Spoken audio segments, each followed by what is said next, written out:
নমস্কাৰ শ্ৰদ্ধা ছাৰ বাইদেউসকল আপোনালোক সকলোকে মই মোৰ ইউটিউব চেনেল নলিনীকান্ত ডেকালৈ স্বাগতম জনাইছোঁ।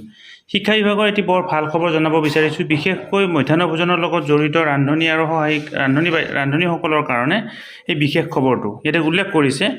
Assam government will release the honorarium of ₹1,000 per month pending from April 2022 till date to mid-day meal cook cum helper within next week.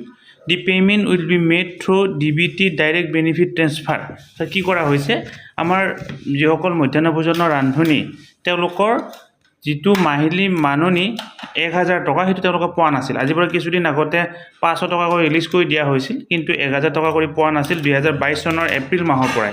গতিকে এই এপ্ৰিল মাহৰ পৰা পাবলগীয়া তেওঁলোকৰ যিখিনি মাননিখিনি মুকলি কৰি দিয়া হৈছে। এতিয়া এপ্ৰিল মে জুন জুলাইটো নাপাব। April May June August September October November এই 7 মাহৰ তেওঁলোকে 7000 টকা পাবৰ কাৰণে সক্ষম হ'ব।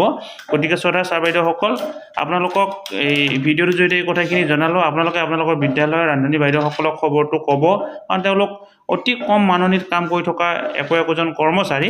গতিকে কিছুদিন আগতে তেওঁলোকৰ কাৰণে আন এটি ভাল খবৰ আহিছিলে যে কি তেওঁলোকক এই অৰুণোদয় আঁচনিৰ অধীনলৈকে অনা হ'ব। তেওঁলোকে এই অৰুণোদয় আঁচনি বাকী হিতাধিকাৰীয়ে যেনেকুৱা ধৰণে পইচা পায় তেওঁলোকে পাবৰ কাৰণে সক্ষম হ'ব। গতিকে আপোনালোকক এই কথাখিনি জনালোঁ, যথেষ্ট ভাল খবৰ।